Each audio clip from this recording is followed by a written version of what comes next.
কেউ কেউ বলছেন বাংলাদেশের জামাত এবং শিবিরের কাজ এটা এবং তারাই এটা শেখ হাসিনাকে পালায়নের জন্য বাধ্য করেছেন। এক দফা আন্দোলনটা তাদেরই একটি রূপরেখার অংশ।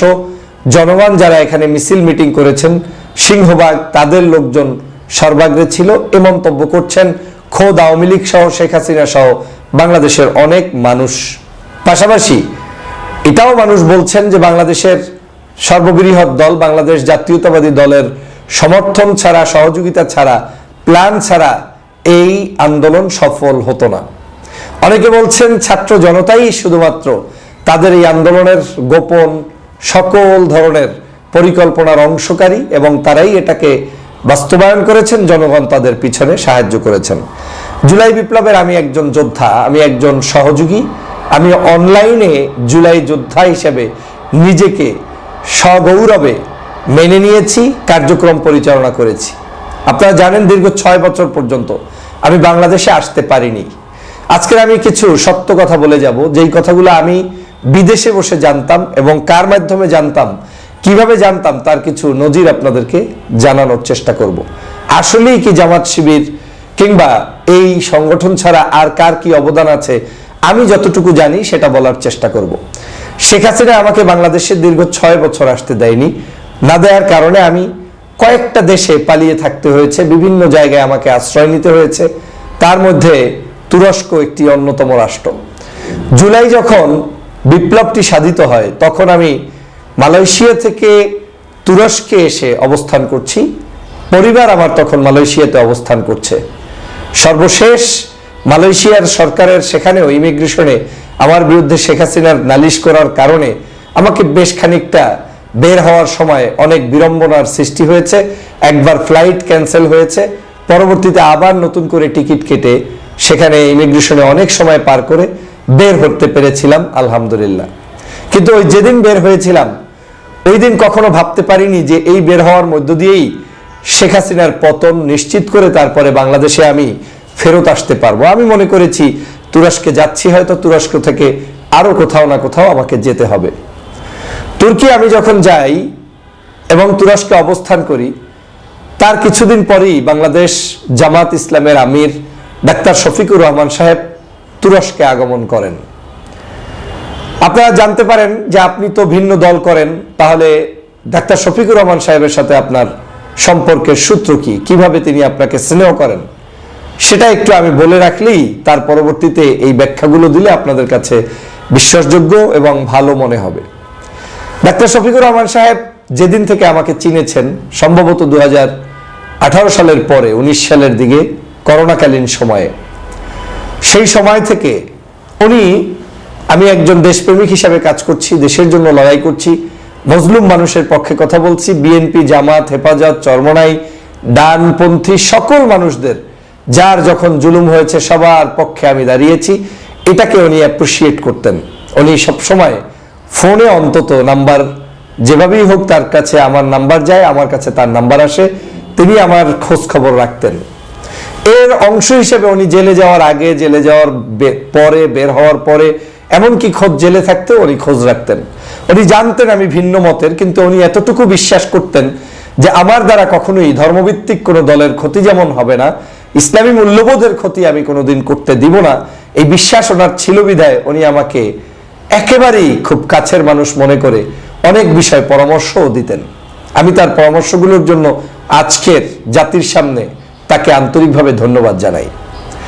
তো আমি আসি এখন প্রসঙ্গে, যে কি প্রসঙ্গে আমি বলছি যে এই জুলাই বিপ্লবের অবদান বাংলাদেশের জামাত শিবিরের কিংবা অন্য রাজনৈতিক দলগুলোর যেটা আছে তার বাহিরেও যে ব্যক্তি জামাত শিবিরের মূল নেতা ডাক্তার শফিকুর রহমান, ওনার কি অবদান কিভাবে থাকতে পারে সেটা আমি একটু বর্ণনা করতে পারি।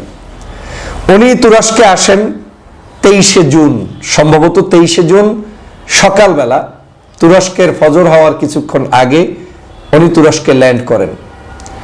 ল্যান্ড করার পরে উনি আমাকে ফোন দেন যে আজকের আমি মাত্র এসে নেমেছি, নামাজ কালাম পড়বো, হোটেলে রেস্ট নিব, তোমাকে পরে জানানো হবে তুমি কোথায় কোন জায়গায় আমার সাথে সাক্ষাৎ করতে পারবে। আমি অত্যন্ত খুশি হয়েছি, ওনার সাথে আমার জীবনে দেখা হয়নি, এই প্রথম সাক্ষাৎ হবে। আমি সন্ধ্যার মধ্যে উনি যেখানে আসতে বললেন, আয়া সোফিয়া মসজিদে আমি উপস্থিত হলাম। সেখানে ওনার সাথে সাক্ষাতে মিলিত হলাম, নামাজ পড়ে কোলাকুলি করলাম। তারপরে টি ব্রেকের একটি ছোট্ট আয়োজনের মতো তিনি আমাদেরকে সবাইকে, ওখানে আরো যারা উপস্থিত ছিলেন, চা কফি বা এ জাতীয় কিছু আমাদেরকে উপস্থাপন করলেন, আমরা সেটা ভোগ করলাম। তারপরে ওনার সাথে একটু ট্রেনে ছোট্ট জার্নি করার সুযোগ পেলাম। সেই ট্রেনে যাওয়ার পথে তার চেয়ারের পাশের চেয়ারটাতে আমাকে বসালেন। আমাকে বসিয়ে বাংলাদেশ সম্পর্কে বিভিন্ন মন্তব্য বক্তব্য দিচ্ছেন। স্বভাবতই আমি খুব বিষণ্ণ ছিলাম, মন খারাপ ছিল যে বাংলাদেশ থেকে দীর্ঘ 6 বছর পরে এসেছি, আবার 24 সালেও শেখ হাসিনার নির্বাচন আর একটা সুষ্ঠুভাবে, অনৈতিকভাবে, অবৈধভাবে তিনি করে ফেলেছেন। তার 29 পর্যন্ত তো আর বাংলাদেশে যেতেই পারবো না, আর ভবিষ্যতে যাব কি যাব না তাও তো কোনো নিশ্চয়তা নাই। সে কারণে দুঃখ ভারাক্রান্ত হৃদয় নিয়ে বাংলাদেশের যত বড় বড় রাজনৈতিক দল যখনই আমার সাথে কথা বলেন, জানতে চাইতাম আপনার পরিকল্পনা কি হতে পারে। আমি ডাক্তার শফিকুর রহমান সাহেবের প্রতি কৃতজ্ঞতা জানাই। ওনাকে আমি জিজ্ঞেস করলাম, হুজুর আমাদের কি হবে, কি করতে পারি, আপনারা কি করছেন? উনি বললেন বাংলাদেশে একটি বিপ্লব হতে হবে। তো উনি বললেন বাংলাদেশে একটি বিপ্লব হতে হবে এবং এও বললেন বাংলাদেশে একটি বিপ্লব হবে। আমি ট্রেনে, আমি এই আল্লাহকে হাজির রেখে এই রমজান মাসে এই সত্য কথাগুলো প্রকাশ করছি এজন্য জাতির জেনে রাখা দরকার যে বিপ্লব এবং এই গণ অভ্যুত্থানের সূত্রপাত কোন জায়গা থেকে, কোন ব্যক্তির মুখ থেকে কিভাবে এসেছে, এবং সেটা আজকের আপনাদেরকে প্রকাশ করছি। 23শে জুন ওনার সাথে সন্ধ্যায় আমার সাক্ষাতে তিনি বলছেন বাংলাদেশে একটি বিপ্লব হবে। আমি তখন মনে মনে হাসলাম এজন্য আমরা যারা ইসলামিক বাংলাদেশে রাজনৈতিক দলগুলোর সাথে সম্পৃক্ত থেকে রাজনীতি করছে, সবারই একটি চিন্তা থাকে বিপ্লব হবে, ইসলামী বিপ্লব হবে, হুকুমত হবে, দিন কায়েম হবে, ধর্মভিত্তিক বহু বক্তব্য থাকে। তো সেই শব্দ চয়নের জায়গা থেকে আমিরে জামাত হয়তো বলেছেন একটি বিপ্লব হবে। তারপরে উনি শ্রদ্ধেয় ব্যক্তিত্ব, আমি চুপ করে শুনলাম, জানতে চাইলাম বিপ্লব কিভাবে হবে। বলে হবে, যে কোনো উপায়ে হবে, মানুষ জেগে উঠবে, সবাই মিলে সম্মিলিত প্রচেষ্টায় হবে, তবে সেটা হয়ে যাবে। এই বিপ্লবের জন্য প্রস্তুতি গ্রহণ করো। আমি ওনার এই বক্তব্যগুলো শুনে কিছুটা আশান্বিত হলাম এবং আমি ওনার সফর সম্পর্কে কিছুটা অবগত হলাম। যদি আমি মিস্টেক না করি, উনি বাংলাদেশের এই রাজনৈতিক পট পরিবর্তনের অংশ হিসাবে উনি যে মুখ্য ভূমিকা পালন করেছে তার কিছু ইঙ্গিত তার এই বক্তব্যে পেয়ে যাই।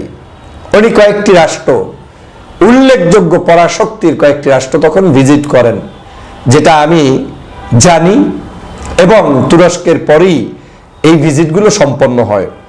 তাহলে ওনার ভিজিটগুলো সম্পন্ন হয় 23শে জুনের পরে। বাংলাদেশে জুলাইয়ের আন্দোলন শুরু হয়ে যায় 23শে জুনের পরে। আর আমার সাথে, তার সাথে সম্ভবত 24 অথবা 25শে জুন কথা হয়। তিনি যখন তুরস্ক থেকে চলে যাবেন 25শে জুন সম্ভবত বা 26শে জুন, এরকম একটি সময় ফোনে আবার কথা হয়। তিনি বলেন ফোনে কন্টাক্ট থাকবে, যোগাযোগ রাখিও। এর পরবর্তীতে উনি আমাকে 26শে জুলাই হঠাৎ একদিন মেসেজ পাঠান হোয়াটসঅ্যাপে, যখন বাংলাদেশে জুলাইয়ের আন্দোলন একেবারে ঘনীভূত হয়ে গিয়েছে, জমে গিয়েছে, সর্ব জায়গায় আন্দোলন, শেখ হাসিনার পতন নিশ্চিত হচ্ছে। এবং সেই কঠিন পরিস্থিতির মধ্যে হঠাৎ করে উনি আমাকে একটি মেসেজ পাঠান আসসালামু আলাইকুম বলে।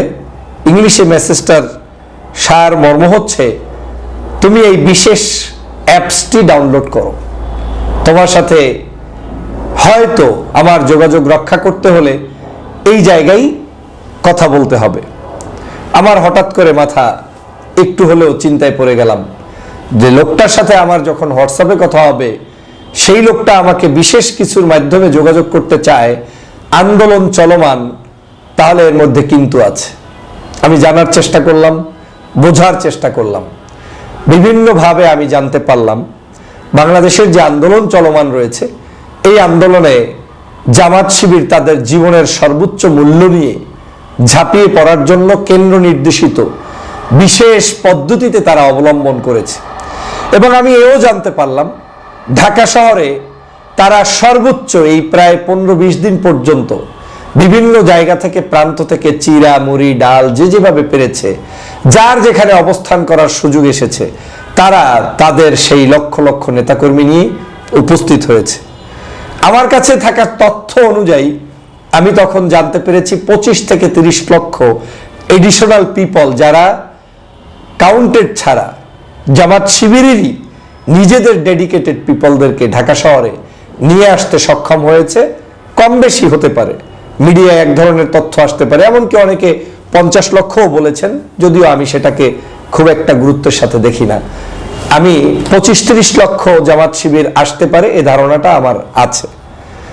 তো যখন শফিক সাহেবের ওই মেসেজ পেলাম 26শে জুলাই, তখন আমি আমার কাছে অবস্থানরত দুজন ভাই ছিলেন তুরস্কে। আমি এগুলা কেন বলছি, আপনারা ভবিষ্যতে তাদের ইন্টারভিউ নিতে পারবেন, সাক্ষী নিতে পারবেন। একটা ছেলে হচ্ছে তুরস্কে পড়াশোনা করে, নাম তানভীর, ফেনীতে বাড়ি। আর একজন ভদ্রলোক যে আমাকে আশ্রয় দিয়ে সাহায্য করেছে, সহযোগিতা করেছে, তার নাম শহীদ রাহাত, একজন ব্যবসায়ী, বিশিষ্ট ব্যক্তি। এই তানভীর এবং শহীদ রাহাত, এই দুই ব্যক্তির কাছে আমি কিছু কিছু বিষয় শেয়ার করতাম যে আজকের এই ঘটনা ঘটতে পারে, আমার কাছে মনে হচ্ছে আমিরে জামাতের এই বক্তব্য কোনো একটা সিগন্যাল বহন করছে।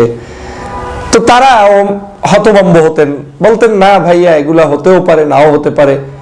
তখন আমি বলতাম যে ডাক্তার শফিকুর রহমান সাহেব আমাকে যখন যে বক্তব্য দিয়েছে, কখনোই কোনো কিছু ফলস উদ্বুদ্ধকরণ কিংবা ইনফরমেশন তিনি দেয়নি। তিনি কথা কম বলেন, কিন্তু যেটা বলেন সেটা আদতেই অনেক কথা বলেন।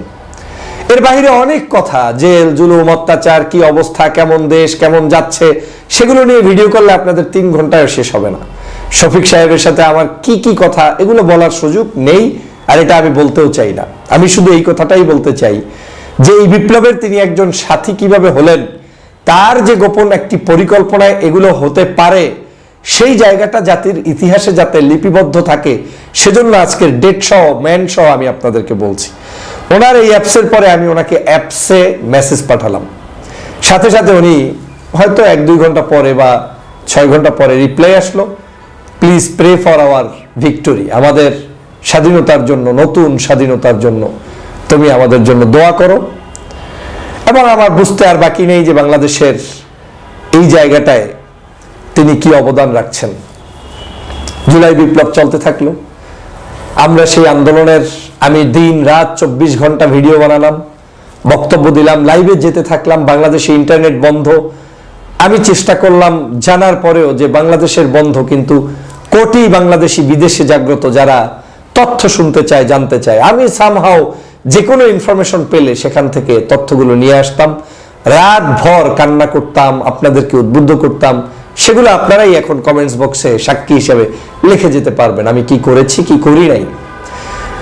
আমি মনে করেছিলাম এই আন্দোলনটা যে কোনো মূল্যে, কার নামে হচ্ছে, কার ব্যানারে হচ্ছে, জামাত করছে না শিবির করছে না বিএনপি করছে না আর কেউ করছে, আমার এগুলো দেখার সুযোগ নেই, আমার দরকার হাসিনার পতন।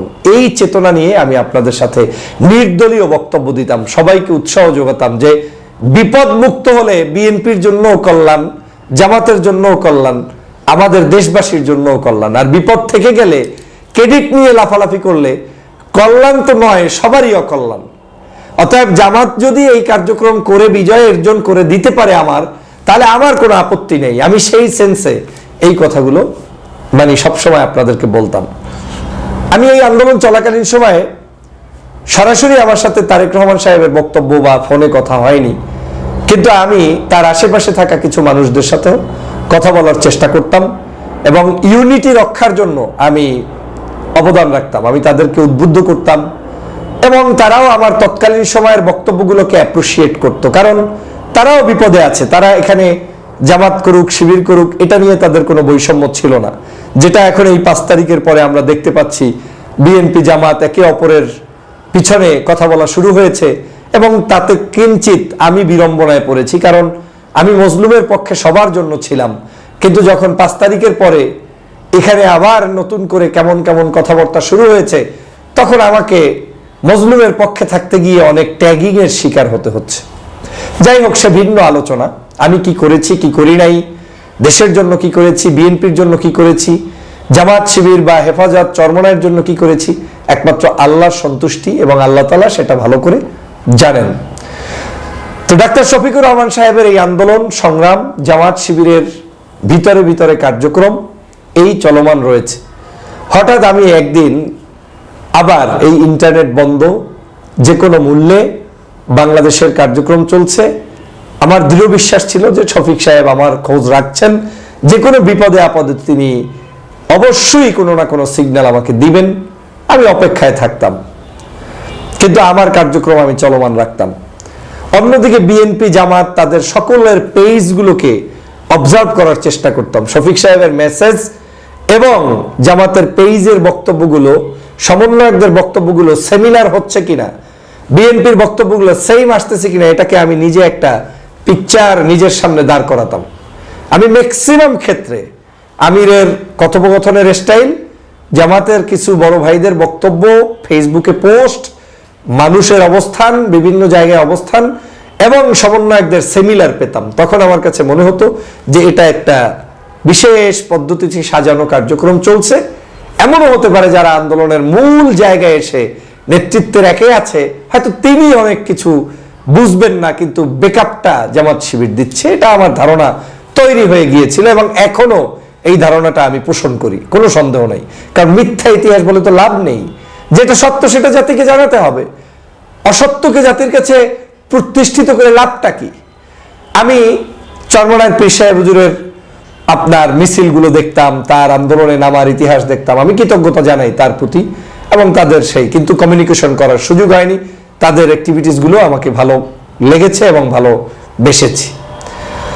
6 তারিখে বাংলাদেশের 5 তারিখ তুরস্কে গভীর রাত, মানে আপনি এটা 6 তারিখ বলতে পারেন, 12টার পরে যেহেতু কল দিয়েছে, মানে 5 তারিখ রাতেই আর কি, আমাকে হঠাৎ করে ডাক্তার শফিকুর রহমান সাহেবের একটা ফোন পেলাম এবং নিজেকে ভীষণ আনন্দিত মনে করলাম। আমি ভাবতেও পারি নাই তিনি আমাকে ফোন দিয়ে আমার প্রতি কৃতজ্ঞতা জানাবেন। আমি সত্যি আজকের জাতির কাছে এটা বলতে বাধ্য হচ্ছি যে কেন তিনি আমাকে এই ফোনটা দিয়ে যে স্বীকৃতিটা দিলেন, এটা আল্লাহর দরবারে দোয়া করা ছাড়া এর আর বড় কোনো প্রাপ্তি কিংবা তার জন্য দোয়া করার আর কোনো অপশন আমার হাতে নেই, তাকে দেওয়ার কিছু নেই। কেউ আমাকে খোঁজ নেননি, কিন্তু ডাক্তার শফিকুর রহমান সাহেব আমাকে ফোন দিলেন। ফোন দিয়ে বললেন, এই বিজয় তোমার, তুমি দীর্ঘ 16 বছর পর্যন্ত জুলুমের জালিমের বিরুদ্ধে কথা বলেছ, আজকের 5 তারিখ হাসিনা পালিয়ে গিয়েছে এবং এই বিজয়ের তুমিও একজন যোদ্ধা, তুমি আমাদেরকে সমর্থন করেছো, সাপোর্ট করেছো এবং আরো বেশ কিছু শব্দচয়ন যেগুলো এত পজিটিভ, বাংলাদেশের সম্মুখ যুদ্ধে যারা অংশগ্রহণ করেছে তুমি তার টপ 5, 10 এরকম বলছেন, শব্দচয়নগুলো কম বেশি এভাবে বলে তুমি অনেক বড় অবদান রেখেছো, অনলাইনে তুমি অনেক কথা বলেছো, তোমার প্রতি কৃতজ্ঞতা, আজকের স্বাধীনতা অর্জিত হয়েছে, তিনি সেজন্য কৃতজ্ঞতা জানিয়েছেন। পাশাপাশি এও বলেছেন তিনি রাষ্ট্রপতির ভবনে তারা যে গিয়েছেন, তারপরে খালেদা জিয়ার মুক্তির জন্য তিনি যে দাবি তুলেছেন, এবং শফিক সাহেব জানেন যে এই কথা শুনলে আমি খুশি হব, কারণ তিনি যেটা দেখেছেন করেছেন খালেদা জিয়ার জন্য সেটা তো আমাকে তিনি বলবেন, এটাই স্বাভাবিক। দেশনেত্রী খালেদা জিয়ার মুক্তির জন্য উনি সেখানে সর্বাগ্রে ভূমিকা পালন করেছেন, বলেছেন যে তাকে মুক্তি দিতে হবে। প্রেসিডেন্ট তখন নাকি প্রশ্ন তুলেছিলেন, মানে আমার শব্দচয়নে ভুল হতে পারে, যে কিভাবে কোন প্রক্রিয়ায়, তখন নাকি তিনি এইভাবেই বলেছিলেন যে যে প্রক্রিয়ায় আমরা এখন কথা বলছি কিংবা দেশ শাসন করার জন্য বসেছি, সেই প্রক্রিয়ায় তাকে মুক্তি দিয়েই দিতে হবে। এবং একদিনের মধ্যেই আপনারা দেখেছেন খালেদা জিয়ার মুক্তির বিষয়টি জাতির কাছে চলে এসেছে। আমি সেজন্য ডাক্তার শফিকুর রহমান সাহেবের প্রতি কৃতজ্ঞতা জানাই। ওনার ওই 5 তারিখ রাতের কৃতজ্ঞ মেসেজের মধ্যে আমি একটু ইনকোয়ারি করার চেষ্টা করি, আমি জানার চেষ্টা করি, হুজুর আপনার এই আজকের আন্দোলন সংগ্রাম তো করলেন, অনেক কষ্ট করলেন, কিভাবে কি হলো না হলো। সংক্ষিপ্ত বক্তব্যে যেটা হলো, ফয়জুল তুমি তো সবকিছুই বোঝো, এখানে আমরা চাইলে আমাদের সংগঠনের নাম কিংবা আমাদের ছেলেদের নাম আগে প্রকাশ করে হয়তো দিতে পারতাম, কিন্তু একটি বিজয় অর্জনের জন্য অনেক স্যাক্রিফাইস করতে হয়। আমরা জামাত নির্যাতিত হয়েছি, আমাদের দল বন্ধ করে দেওয়া হয়েছে, কিন্তু তাই বলে তো আমি আমার এই দলকে শুধুমাত্র সামনে প্রমোট করে জাতীয় ঐক্য বিনষ্ট করতে পারি না। আমরা আমাদের সব কিছু ঝেড়ে দিয়ে আমাদের সকলের সিদ্ধান্ত মোতাবেক আমরা এটাকে জাতীয় ঐক্যে রূপান্তরিত করেছি। আমরা এখানে ক্রেডিট নিতে চাইনি, কিন্তু এর সমস্ত জায়গায় আমাদের ছেলেপেলে কিভাবে কোথায় কাজ করেছে ফয়জুল, এটা তুমি তো ভালোই বুঝতে জানো, এবং এটা আমাদের পরিকল্পনায় হয়েছে। এই শব্দগুলো আমি যা বললাম কম বলা হয়েছে, কারণ অনেক শব্দ আমি চাইলেও আপনাদেরকে শেয়ার করতে পারবো না। আমি সেদিন ফেস দ্য পিপলের টকশোতে, পরের দিন সম্ভবত 5 তারিখেও আমার টকশো হয়েছে, এর পরের দিনও 2-1 দিনের মধ্যে টকশো হয়েছে, আমি ওখানে ইতিহাসের সাক্ষী হিসাবে ডাক্তার শফিকুর রহমান সাহেবের নাম উচ্চারণ করেছিলাম, বিএনপির জনাব তারেক রহমানের নাম উচ্চারণ করেছিলাম, অন্য দলের সবার কথা বলেছিলাম, কিন্তু শফিক সাহেবের কথাটা আমি যেহেতু 1-to-1 জানি, আমাকে যেহেতু সরাসরি কথা হয়েছে, আমি তার নাম উচ্চারণ করেছি। আমি আজকে এই কথাগুলো এজন্য বললাম, এই আন্দোলন, এই সংগ্রাম, আমরা বাংলাদেশের সবার অবদান, কিন্তু আমাদেরকে মনে রাখতে হবে অর্জন হওয়ার পরে আমরা সবাই মিলে অনেক কিছু করি। আজকে দেখেন, যদি সত্যি আওয়ামী লীগের মতো কোনো পুলিশ থাকে, 5-10 হাজার পুলিশ যদি আপনার সামনে এসে নেমে ঠাস ঠাস করে আপনার বিরুদ্ধে গুলি করা শুরু করে দেয়, দেখবেন কারা কারা আবেদন করছেন, নিবেদন করছেন, এই দেশ আপনি করছেন, আমি করছি, অনেকেই সেখান থেকে হারিয়ে যাবে। এটাই বাস্তবতা। জুলুমের মধ্যে নেতৃত্ব দেওয়া খুব কঠিন, কিন্তু ওই জুলুমের মধ্যেও যে সঠিক পরিকল্পনায়, হোক সেটা গোপনে, হোক সেটা প্রকাশ্যে, হোক সেটা ভিন্ন পলিসি অবলম্বন করে, যে পদ্ধতিতেও হোক না কেন, যুদ্ধে আমার জয়যুক্ত হতে হবে। অর্থাৎ জামাত শিবির যদি গোপনে কোনো কাজ করে থাকে, প্রকাশ্যে কিছু করে থাকে, কিংবা ইন্টারনালি কোনো রাষ্ট্রের সাথে কমিউনিকেশন করে কারোর সাথে তার যদি একটা চুক্তিও হয়ে থাকে, তারপরেও যদি এই জুলুমের অবসান তিনি ঘটাতে পারেন, দিস ইজ নেম কল নেতৃত্ব। এটাকেই বলে আপনার সত্যিকারী লিডারশিপ, এবং এটাই হচ্ছে পলিটিক্সের অংশ। এমন কোন নেতৃত্ব আমার প্রয়োজন নেই যেই নেতৃত্বে আমি অবহেলিত থাকতে থাকতে শেষ হয়ে যাচ্ছি, আমার জাতি ধ্বংস হচ্ছে, দেশ ধ্বংস হচ্ছে, লাভ কি? আপনাকে উইন হতে হবে। এই উইন করার জন্য যে লোকটি অবদান রেখেছে তার নাম ডাক্তার শফিকুর রহমান। আমি আজও তাকে এই বক্তব্যের মাধ্যমে স্বীকৃতি দিয়ে গেলাম। ইতিহাসের পাতায় এটা লেখা থাকবে।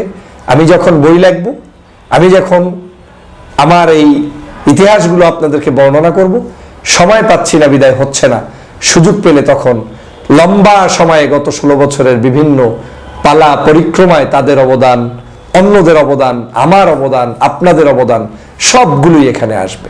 আমি দেশবাসীকে অনুরোধ করব, সবাই একার কিছু দাবি করার দরকার নেই। আমরা যে যেখান থেকে করেছি সেটাই ইতিহাসের পাতায় অন্তর্ভুক্ত হোক না।